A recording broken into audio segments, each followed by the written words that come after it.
Well, hello. Welcome to episode 5 of the Tea with Tea. And today I'm going to be talking about living in survival mode. As you can see, my hair is wet. I got out of the shower and I was like, you know what? Time to record a podcast. So it is what it is. I personally have lived most of my life in survival mode. I was raised in a household where we didn't know what life is going to be like day to day. So I got used to fighting for my life, so to speak, which is kind of what people do when you live in survival mode, because we go back to our animalistic instincts of how do I survive this day and get to the next one. And a lot of people end up living in survival mode, and unfortunately, a lot of them don't realize it because it's all they've ever known. And I was one of those people. It's something I'm still working on. There are still certain aspects of life where that survival mode takes over, but it's something that I'm working on. And I want to share my experience and my growth with you all to hopefully help someone in their journey on getting out of survival mode, living in their abundance. This is the journey that I'm on, and it can be really difficult to adjust to living with an abundance mindset when all you've ever known is survival.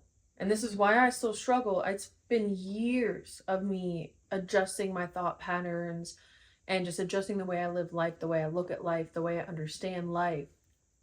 And yet I'm still somewhat in survival mode, especially given the life that I'm living. You know, I've mentioned this in previous episodes. I don't have a regular 9 to 5 job. So my survival instinct kicks in when my bills come due and I'm like, oh my God, like, how am I gonna?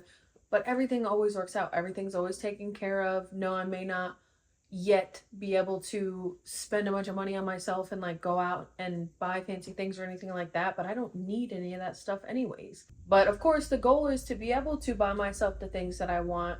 I just don't need a lot. And I think that kind of comes from living in survival mode. And a lot of people can go opposite from that, from where I'm at, where living in survival mode made me kind of minimalistic. Whereas some people who grew up and lived in survival mode then want everything. They're like, I grew up with nothing, so now that I have money, let me buy myself everything. And there's nothing wrong with that. You deserve to spoil yourself. If you earn your money, you deserve to do whatever you want with it. Hi, kitty. Kitty. This is Mochi. She might make appearances here and there. And she's quite the little terrorist, so she might play around and make some noise. What you doing? Silly girl. Anyways, I've experienced both sides, minimalistic and materialistic. When I was with my ex, that kind of mindset of growing up with nothing, so now that I have money, let me have everything, rubbed off on me, and I accumulated so much stuff. And so when I left, bringing all that with me, packing it all up, and actually seeing how much stuff it was, oh my gosh. The amount of stuff that I've gotten rid of, I mean, Goodwill is rolling in it. Like, I've gotten rid of so much stuff, like just extra stuff that I don't need. Like, why did I have a dozen reusable cups? Like, they're cool and everything, but I don't see myself really needing more than 2. And even 2 is pushing it because you can just wash the one and reuse it. My point is that no matter which way it goes, no matter how you end up living in survival mode, you're still in survival mode and you need to find a way out. And it's a process. There are many aspects of life that survival mode just defaults, where certain situations happen and you're just like, how do I survive this, rather than how do I just live, how do I just exist. And one of the biggest ways for me that my survival mode kicks in is definitely financially. I never really felt financially secure in my life ever. Even when I had more money to buy myself things, there were aspects that just made me uneasy about finances. That's not a toy. Can we stop, please? No. Growing up, or even in my adult life, even when I had more money, I never really felt secure within my finances. Like, I can't explain it really. And even now, especially now, given my current financial situation, it's difficult for me to trust that everything's going to work out, but it always does. And so I constantly just readjust my thought process around money, where I have a thought where I'm worried about how XYZ bill is going to be paid. And I'm like, I already know I have the money. The money's coming. Money is always coming.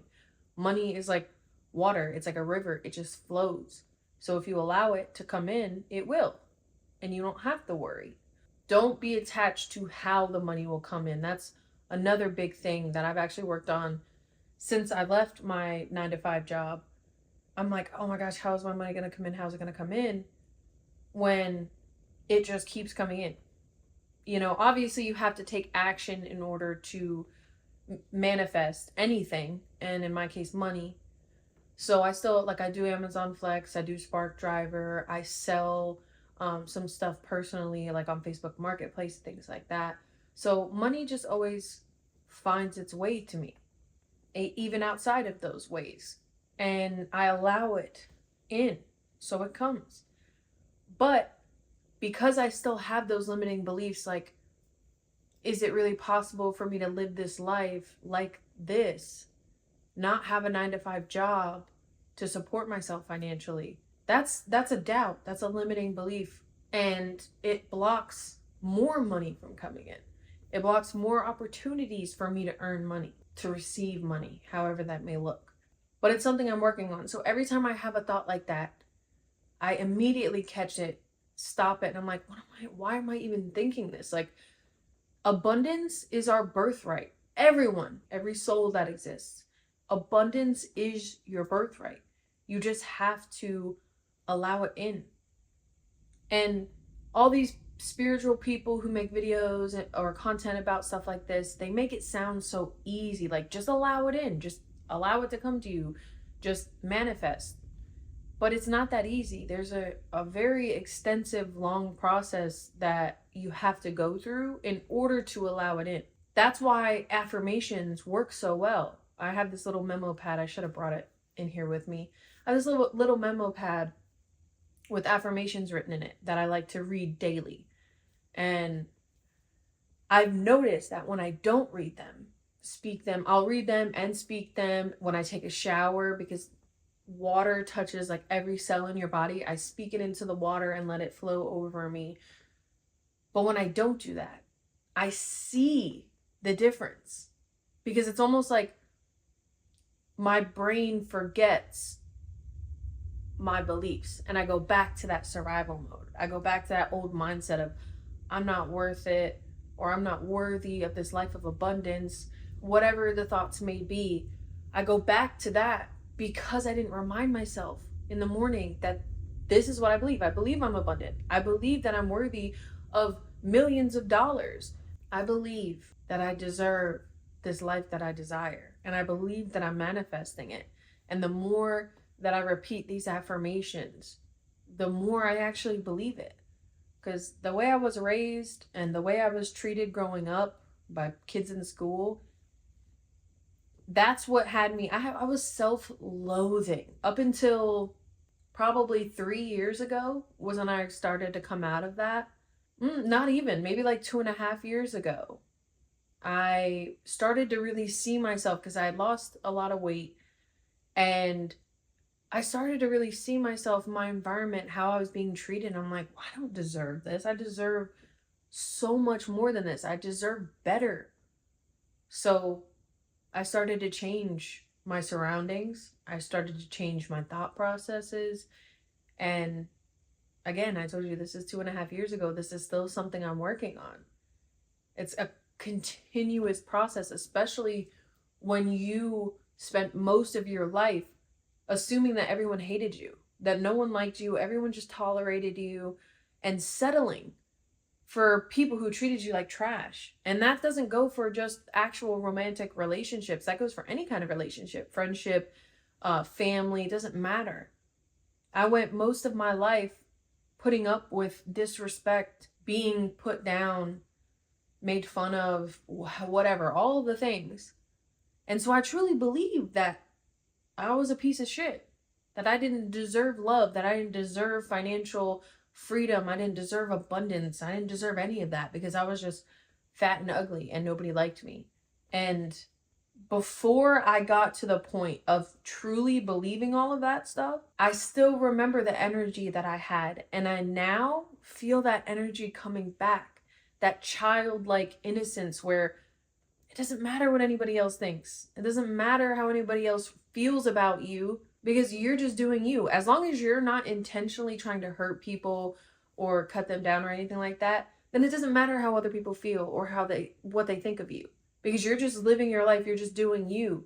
And if that offends somebody, then that's their problem. Because I'm not trying to hurt anyone. I'm just being me, just trying to live my life. And that's how everyone should do. So the more you remind yourself that you are abundant, you are beautiful, you are loved, you are deserving, you are worthy, all the things, the more you will believe it, the less you will live in survival mode. And the more you'll start to see your reality change. And that's even something that took a long time for me to believe as well. Is like, oh, well, if I just say these affirmations to myself every morning, my life will just change. Like, I thought it was just like bullshit. Honestly, like, there's no way. But literally, like, I'm surviving without a regular job, which is something that I never thought that I could do, simply because I now believe that I can.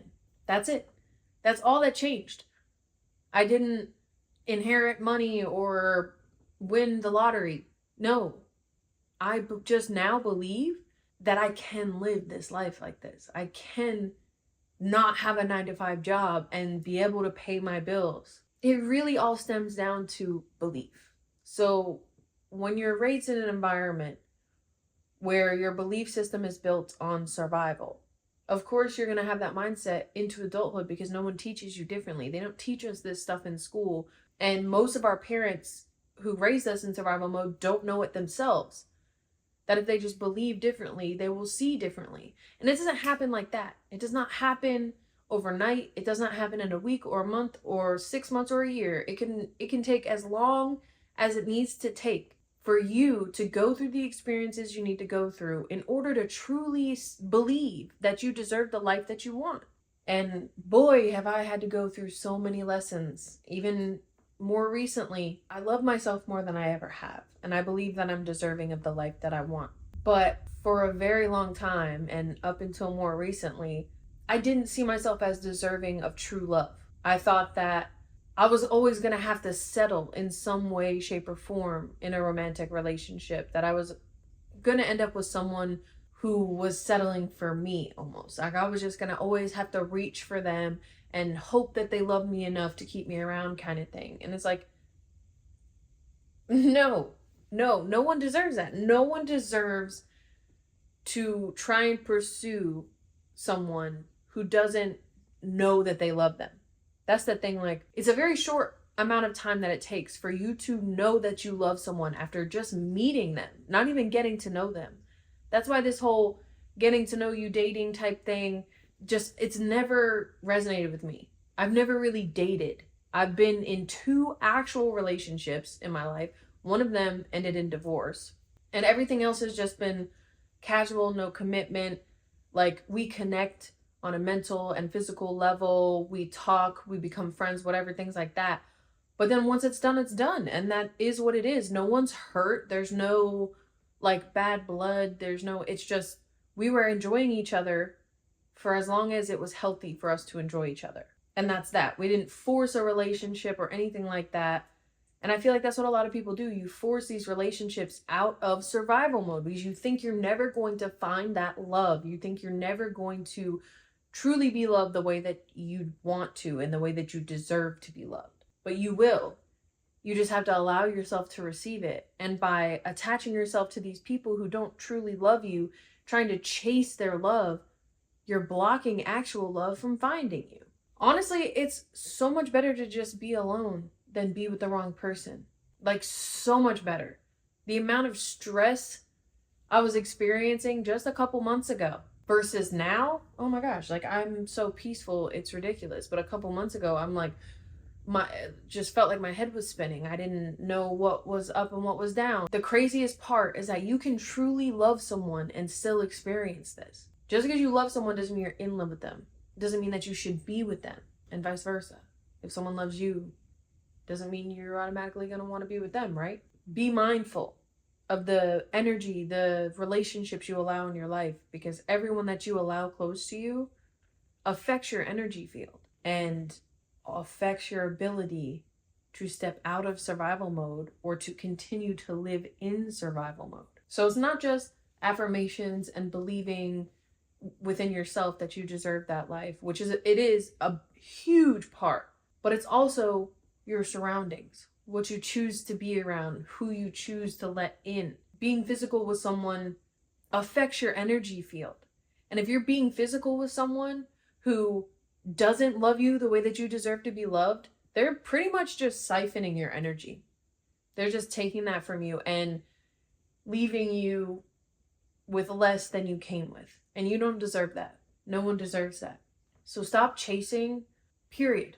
Just stop chasing. Stop chasing people. Stop chasing money. Stop chasing things. The only thing you need to chase is love for yourself. And everything will come to you. The more you love yourself, the more you attract what you want. And you may meet someone that you think is exactly what you're trying to manifest. You know, everything that you could have imagined. But for some reason it doesn't work out because there's a lesson in there. Because you needed to learn something. You needed to realize that even though the person themselves seemed like they were everything you wanted, it's not a match. It doesn't work because they're not on that same level as you. Or they have other lessons to learn before they can be in a successful relationship. Whatever the reason may be, everything is always happening for your greatest good. So if you meet someone and you're like, oh my gosh, this is the best, and then for whatever reason it ends, it is still happening for the best. Everything is happening for your greatest good. So losing that person is for the best. And it teaches you something. All you have to do is, instead of looking at it as, oh my God, I lost another person, heartbroken, whatever. All you have to do is see it as a lesson. Okay, what can I learn from this? Yeah, okay, a lot of it was great and whatever. But what caused it to end? Even though it seemed great, obviously it wasn't. Obviously there was something underlying for it to come to an end. So peep that.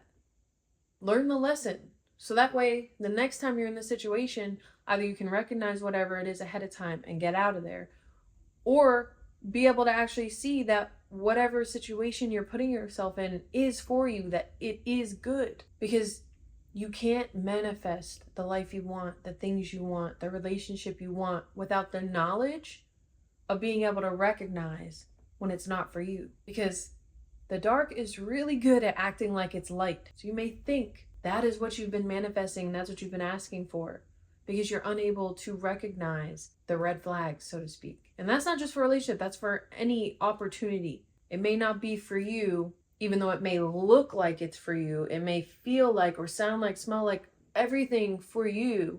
But if there are red flags, if your intuition is telling you it's not, listen to it. Recognize the red flags and let it go. Even though it may feel great, let it go. Because if it's really for you, it'll come back. And if it's not for you, letting go is what you need to do. Letting go will only improve your life, because what's not for you, you should not hold on to. You should never hold on to what's not for you. But a lot of us, out of survival mode, out of this survival instinct, try to grasp hold of these little glimmers of happiness and light and joy, thinking that it's just going to last forever, or hoping that it will. But it never does. Nothing lasts forever. Nothing lasts forever. Happiness, sadness, whatever it may be. Nothing lasts forever. So you need to release everything. So even though you may have these great experiences, when it comes to an end, let it go. Hold on to that energy, the happiness, the joy, but let the actual situation or event, person, opportunity go. Because when something comes to an end, it's for a reason. Stop grasping out of survival and let go. Let things come to you instead of chasing it. There's something I'm still working on. I still chase money, or let me rephrase myself. My old mindset of feeling the need to chase money does come up sometimes, but I no longer chase money. I no longer chase anything. because what's meant for me will come to me. And this applies to everyone. You just have to do the work through your past trauma, and adjust your thoughts, your beliefs, in order to allow the reality that you really want to come about. And it'll take as long as it needs. You have to be patient. And that's another thing that I struggle with, is patience. A lot of the time I'm like, why am I not further along? Why have I not manifested more yet? Those thoughts are specifically why I haven't. Because I'm in a rush. Because I'm like, what am I doing wrong? Because I haven't manifested it yet. No, I'm blocking it because I'm rushing it. Because I think I have to have these answers and these things now. But I just need to be patient, just like everybody else. So do the work, adjust your thought process, adjust your beliefs, and you'll start to transition out of survival mode and into abundance. And I'm in this transition period. So if you're in the transition period, I feel you. No matter where you're at in life, I hope that some part of this resonated with you and can help you in some sort of way. But if not, and you've already done all the work and you're already living your life of abundance, I'm coming. I'm going to see you there, because it's only up from here. It's only up from here. That's the thing. Like, you have to see every day, every moment as continuously rising, never falling. Even the bad moments, because even the things that feel bad are happening for your greatest good, just like I said earlier. So just remember these things. Find some affirmations that resonate with you and read them every morning. Say them out loud every morning. If you struggle with self-love, look in the mirror and say, I love you. And you may feel the need to look away or laugh or cry, whatever it may be, just keep doing it until it becomes normal. Because the more you do it, the more you'll believe it, and the easier it will be to create the life that you want. I don't know if you could tell, but I feel very passionately about this because it is something that I'm currently experiencing. And that's probably why I felt called to make this podcast right after I got out the shower. My hair is still kind of wet. But I hope you receive something from this. I hope you stop living in survival mode. We can take this journey together. I love you. Love yourself. And let's grow together. Kitty. Kitty. You're such a cutie little kitty. Yeah. You got the loud purrs. Well, now I'm gonna get up, though. You can't lay here because now I'm gonna get up.